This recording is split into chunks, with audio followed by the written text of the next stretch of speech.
Every story on this channel begins the same way with silence. Not the peaceful kind, but the kind that arrives after a life has collapsed. It's the moment when the world keeps moving, but you don't. For some, it's a breakup. For others, it's a diagnosis. For Satoshi, it was an email 20 words that ended 23 years of his life. There's no explosion when your career dies. Just the soft click of a send button and the slow, heavy quiet that follows. He didn't scream, didn't curse. He just stared at the screen, the cursor blinking like a pulse that wasn't his anymore. Outside, the rain kept falling indifferent, rhythmic, almost cruel in how normal it sounded. That's how it happens. You think endings are loud, dramatic, but in reality, they're just ordinary days that forget to continue. This is the story of a man who spent half his life surrounded by machines until one day, the noise stopped. And in that silence, he began to hear something new. Himself. Friday, 4:52 p.m. The machines were still running, but quieter than usual, as if even the metal knew what was coming. The air smelled of oil, sweat, and something heavier, finality. He stood by the conveyor line, hands resting on the same steel frame he'd touched for 23 years. His badge faded at the edges. His name, nearly rubbed off, hung loosely from his collar. A voice echoed from the loudspeaker. "All staff, please gather in the assembly hall." He already knew. Everyone did. Rumors had been circling for months, whispers at the vending machines, cautious jokes during lunch breaks. But rumors are easier to ignore when you still have work to finish, when your hands are busy, and the noise of the factory drowns out the fear. Now the noise was gone. They gathered in silence. The manager, a man barely 30, fresh suit, tired eyes red from a paper that trembled slightly in his hand. Due to global restructuring, the rest was a blur of phrases he'd heard on the news but never thought would reach here. Immediate closure, compensation packages. Thank you for your years of service. He felt the words like distant thunder, heavy, but unreal. Around him, men he'd worked beside for decades stared at the floor. One of them, Kenta, muttered under his breath, "That's it, huh?" Another laughed softly, the kind of laugh that hides panic. He didn't say a word. Afterward, they lined up to return their ID cards. The hall that once echoed with forklifts now echoed with the sound of cardboard boxes being taped shut. Someone played a song from an old speaker, an upbeat tune that felt cruel against the silence. When it was his turn, he placed his badge on the table. The HR assistant looked up with a small, forced smile. "We're really sorry," she said. He nodded. "Yeah, me too." Outside, the sky was turning gold. The factory gate, the same gate he'd walked through every morning for half his life, stood open one last time. He hesitated before stepping out, half expecting someone to call him back. No one did. He walked to his motorbike, helmet in hand, and watched the others drift away into the evening. Some hugged, some cursed, some just walked in silence, staring at the ground like they were afraid to look at the horizon. He started the engine but didn't leave. He just sat there, the motor idling, a low growl beneath his feet, the only sound that still felt alive. When he finally rode off, the wind felt different, colder. That night, the apartment was darker than usual. He didn't bother turning on the main light, just the small lamp by the window. On the table, a half-empty bento box, a beer can, and the severance envelope. He opened it. The numbers were smaller than he'd hoped. 1 month, he murmured. Maybe 2. The clock ticked past midnight. He stared at his reflection in the window, the faint outline of a man he barely recognized. The wrinkles seemed deeper, the eyes duller. For years, his life had been predictable, almost mechanical. Punch in, work, punch out, rest. A rhythm he never questioned. Now there was no rhythm, only silence. He turned on the TV, hoping for distraction, but the headlines mirrored his own story. Automation replaces hundreds of workers. Factories shutting down nationwide. The irony was almost poetic. He'd built machines that replaced men like him. He laughed softly. Guess I worked too well. The laugh turned into something else, a long exhale that felt like surrender. At 2:11 a.m., he finally lay down. The ceiling fan spun above him, each rotation marking the seconds of a future he couldn't picture. He thought about calling his brother, but what would he say? I lost my job. The words tasted bitter before they even formed. He reached for his phone, scrolled through old photos, factory picnics, holiday dinners, a few blurry sunsets from the rooftop. In every picture, he looked tired, but certain. That certainty was gone. Somewhere in the distance, a train horn echoed, long, mournful, fading into the night. He whispered to no one, "What now?" No answer came, just the hum of the fan, the tick of the clock, and the quiet realization settling in his chest that tomorrow, for the first time in 23 years, he would have nowhere to go. He closed his eyes. The silence felt heavy, but not yet unbearable. Not yet.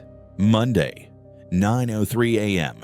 The city was already awake, traffic lights blinking, people rushing, coffee machines hissing behind cafe windows. But his apartment was still. No alarm, no uniform, no purpose. He sat at the kitchen table in a t-shirt and sweatpants, the same mug of instant coffee he'd reheated twice now sitting untouched. Outside, the morning light slid through the blinds, striping his hands in pale gold. He used to leave for work at exactly 6:15 every day. Even on days off, his body still woke at the same time. But this morning, there was nowhere to be. The clock ticked louder than it should have. He turned on the TV again, just to fill the air with noise news anchors, commercials, laughter tracks. Anything to drown out the quiet hum of nothingness. After an hour, he turned it off. The silence returned heavier, deeper. He picked up his phone, opened the job listings app. The search bar blinked like a question. Experience, manufacturing, skills, assembly, maintenance, team lead. He typed factory work. Hundreds of listings appeared, then disappeared when he filtered by distance. No openings nearby. He scrolled for a long time anyway, as if the act of searching was proof he still mattered. By noon, the walls began to feel closer. He stepped out, no destination, just movement. The streets were alive in that indifferent weekday rhythm. People with ID lanyards, delivery riders zigzagging through traffic, the faint smell of fresh bread from the corner bakery. He used to pass these people every morning without seeing them. Now, each one reminded him of what he wasn't useful, busy, needed. He walked past his old bus stop. The bench was the same. The advertisement changed. Upgrade your future, learn coding today. He stopped staring at the poster, a man his age smiling at a laptop. "Yeah, right," he muttered. The bus pulled up, doors hissing open. For a second, his body almost moved muscle memory, but he didn't step forward. The doors closed. The bus left. He kept walking. At the convenience store, he bought a cheap sandwich and a canned coffee, then sat on a park bench. Across from him, two construction workers were laughing about something. The sound felt warm, familiar, and distant all at once. He took a sip of coffee. It was too sweet. His phone buzzed a text from Kenta. "Heard anything new yet?" He stared at it for a long moment, then replied, "Nothing." "You?" 3 dots appeared, then vanished. No reply. He put the phone away. The clouds were moving fast overhead. A wind picked up, scattering dry leaves across the pavement. Somewhere, a child laughed pure, unbothered. He envied that sound. When he got home, the afternoon light was dimming. The apartment smelled faintly of dust and instant noodles. He sat down by the window again, opened his old laptop, and tried to write a new resume. Name: Satoshi Tanaka. Age: 45. Experience: 23 years in production and machinery supervision. The cursor blinked. He added words, deleted them, rewrote them. Nothing sounded like him anymore. Team player, problem solver, adaptable. They all felt like lies. He stared at the empty screen until the light faded completely. Then, just to hear something human, he clicked open a random podcast. A man was talking softly about failure, how it feels, how it changes you, how sometimes it saves you. The voice was calm, honest, not the fake cheer of motivational speakers, just a man telling his story in the dark. He listened until the episode ended, then scrolled to the next one, then another. He wasn't sure why, maybe because the silence between episodes hurt more. At some point, he realized the stories all shared a pattern. Someone fell apart, then built something small, then slowly, almost accidentally, rebuilt themselves. He turned off the laptop. The glow lingered on his face for a few seconds before the room went dark again. He whispered into the quiet, "People talk about rebuilding, but with what?" He looked around the stack of unpaid bills, the old photos on the shelf, the severance envelope already half gone. He didn't have the answer, but somewhere in the stillness, under the noise of doubt, a faint thought flickered like the first breath after drowning. Maybe I could start talking too. He didn't know what that meant yet, but he felt something he hadn't felt in weeks, a pulse. A small, fragile sense that maybe the silence wasn't empty. Maybe it was waiting. Wednesday, 10:41 p.m. The night outside was restless wind against the window, a motorcycle somewhere in the distance, the faint hum of the refrigerator filling the quiet corners of the apartment. He sat at the kitchen table again, this time with a notebook open beside his phone. The pages were mostly blank, except for a few words scribbled in uneven handwriting. Day 17 without work. Everything feels too quiet. I miss the sound of the machines. He stared at those lines for a while, pen in hand. Then, without really thinking, he pressed record on his phone. "I don't know why I'm doing this," he said softly, his voice low and uncertain. Maybe just to hear something, maybe to remember that I still exist. He paused, listening to the faint hiss of the background, then continued. "They say, when one door closes, another opens. But what they never tell you is how long the hallway is." He exhaled. A small, almost embarrassed laugh escaped. "Anyway, this is Satoshi, 45 years old, former factory worker, unemployed, trying to, figure things out." He stopped recording, then played it back. His voice sounded strange, older, softer than he remembered, but there was something grounding in it, something real. He saved the file without a title, just audio 001. That night, he couldn't sleep, so he recorded another, then another. Small fragments, thoughts that came and went like waves. What it felt like to wake up without purpose. How he missed his coworkers. How scary it was to feel invisible. The next morning, he uploaded one to a free podcasting site just to see how it worked. He didn't even change the default name, Untitled Voice Journal. No picture, no music, no plan. He went out for a walk afterward, bought groceries, came home, and forgot about it. 3 days later, an email notification appeared on his phone. One new listener comment, "Thank you. I thought I was the only one." He read it twice, then a third time. The message was from someone named Tomo, a delivery driver who had also lost his job. "Your voice kept me company on my route tonight," it said. "It's weird, I don't even know you, but I felt less alone." He sat there, phone in hand, eyes wet before he even realized it. He replied simply, "Me too." That evening, he recorded again, this time intentionally. "Hey, it's Satoshi again. I didn't think anyone would listen, but someone did. So, maybe I'll keep talking." He began describing small things, the sound of the wind through the open window, the smell of the street after rain, the way time stretches when you're waiting for change. His words weren't polished. They didn't need to be. He didn't realize it then, but something inside him was shifting. The act of speaking, of giving shape to his silence, was becoming a kind of therapy. Every recording started to sound a little steadier, his pauses shorter, his breathing calmer. He added soft background sounds, rain, static, the faint hum of the city, not because he wanted it to sound professional, but because it reminded him of real life, the life that kept going, even when he felt stuck. Soon, there were 10 episodes, then 20. A small circle of listeners began leaving quiet comments. I listened during night shifts. You said what I've been feeling for months. Please don't stop. He read each one slowly, as if tasting every word. He didn't tell anyone he knew about the podcast.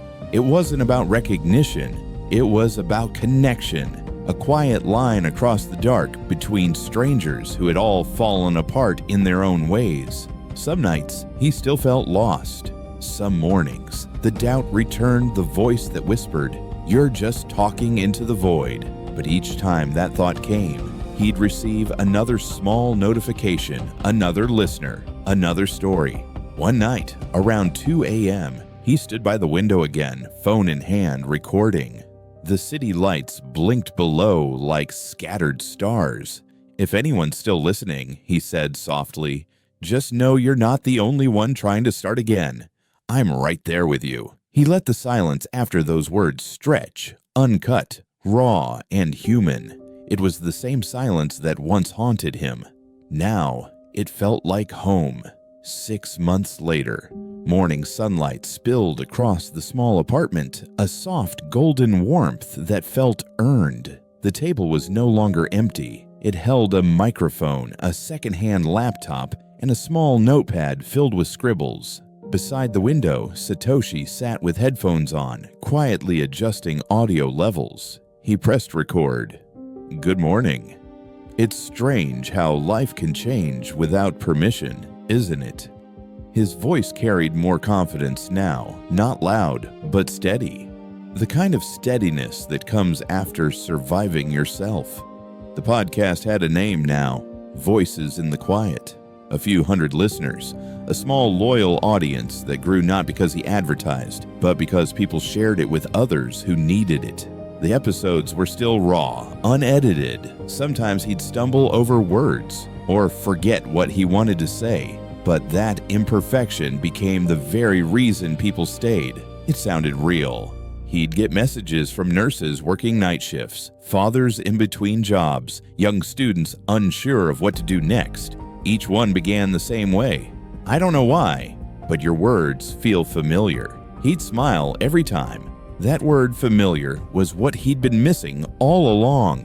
Outside, life hadn't magically improved. The rent was still tight. He still picked up grocery delivery shifts 3 nights a week. But now, even those drives had meaning. He started bringing a small recorder with him, narrating thoughts while waiting at red lights, reflections on fear, hope, and the strange comfort of the mundane. The sound of rain on the windshield, the beeping of pedestrian signals, the faint jazz from a late-night store. They all became part of his recordings, little symphonies of real life. He began noticing the world again. The old man sweeping outside the bakery every morning, the way sunlight hit the cracked pane of the overpass. The small boo from a customer when he dropped off groceries. Tiny details he'd ignored for decades. Now precious. One evening, he stopped by the river after finishing a delivery. The sky was deep orange, the water reflecting neon signs from the city beyond. He leaned on the railing, phone in hand, and recorded. Maybe rebuilding your life isn't about starting over. Maybe it's about noticing what's been here all along the world. The breath, the light, waiting for you to look again. He didn't plan those words. They just came. The episode, uploaded that same night, became his most listened to one yet. People wrote in, calling it healing, honest, hopeful. He read the comments while sitting on the floor, a cup of tea in his hand, a smile tugging quietly at his lips. Then he laughed, not the forced laugh of a man pretending to be fine, but the kind that surprises you with its own freedom. He thought of the factory, the endless machines, the rhythm of noise, the weight of routine. He realized that what he'd been building back then wasn't just products. It was patience, endurance, the quiet strength to keep moving when life breaks your plans. All those years tightening bolts, managing shifts, solving breakdowns, they'd trained him for this kind of rebuilding too. Only now, the machine was himself. Weeks passed. His small podcast started getting invitations, local interviews, collaborations, even an online event for people navigating midlife career changes. At first, he declined them all. "I'm not a speaker," he told himself. "I'm just a guy who talks to himself in the dark." But one message stayed with him. "We'd love for you to share your story. Not as an expert, just as someone who kept going." That line lingered in his chest. Someone who kept going. So he said yes.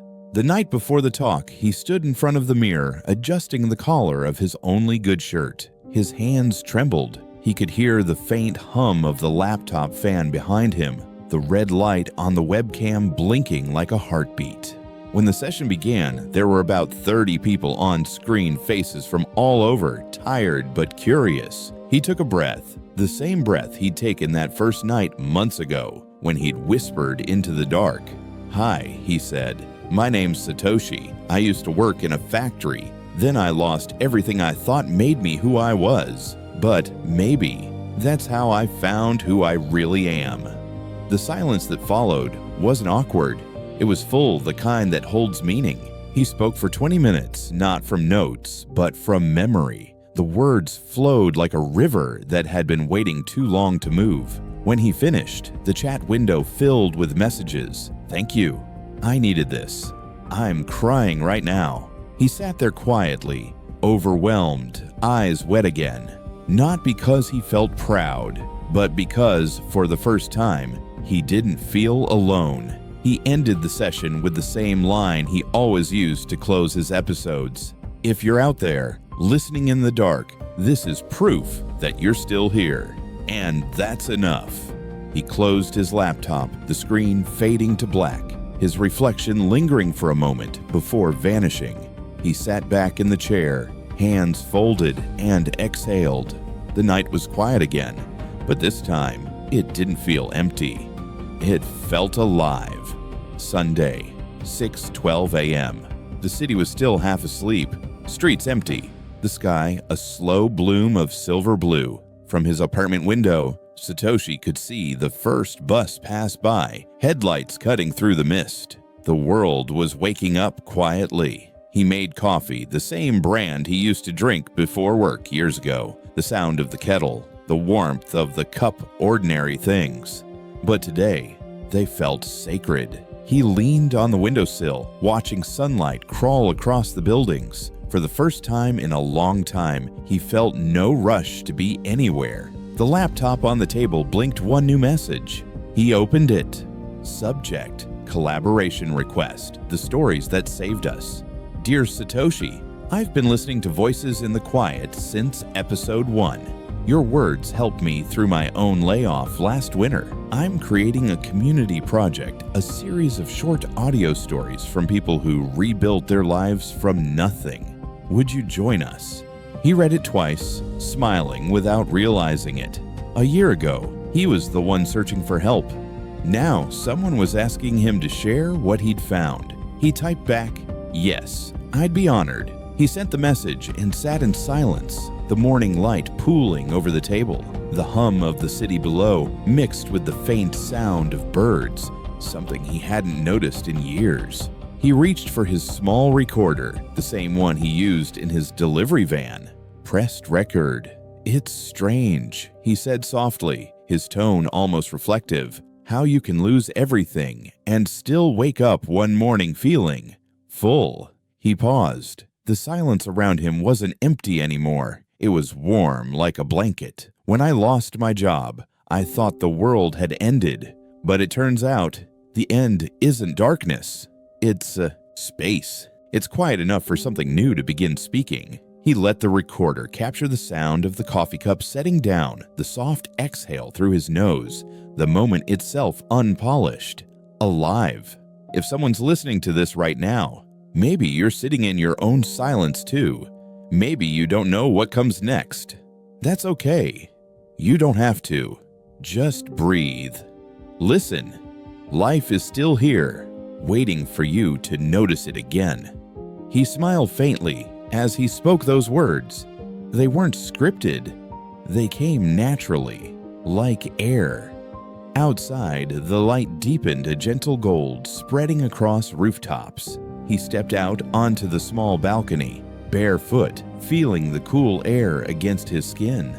Below, a group of cyclists passed by, their laughter echoing between the buildings. The sound was so simple, so alive, it made his chest tighten not with sadness, but gratitude. He thought back to that first recording months ago. "I don't know why I'm doing this," he had said. And now he did know. It wasn't about success. It wasn't even about hope. It was about connection, that invisible thread between strangers who refused to give up on being human. The phone buzzed again, a new comment notification. "Your latest episode helped me through my first week after being laid off. I listened while walking home in the rain." "Thank you." He chuckled softly. "The rain again," he murmured. "Always the rain." He sat back down, sipped his coffee, and watched the steam rise, fragile, fleeting, beautiful. Then he recorded one last line for the morning. Maybe we don't rebuild our lives. Maybe life rebuilds us piece by piece. In the quiet moments, we finally stop trying to fix everything. He ended the recording and saved it. Episode 52. The morning I smiled again. Later that day, he'd upload it like always, no fancy title, no hashtags, just honesty. But before he did, he looked around his apartment. The worn chair, the cheap curtains, the microphone held together by tape. It wasn't much, but it was his. He realized something profound. He hadn't made it. He hadn't become rich or famous, but he'd become real. He stood stretched and let out a breath that felt like closure. The sunlight reached his face, warm and forgiving. In that moment, he smiled, not because everything was fixed, but because he finally understood. Nothing had to be. The world outside moved on buses, laughter, footsteps, wind, and Satoshi, once a man lost in silence, was now part of its music again.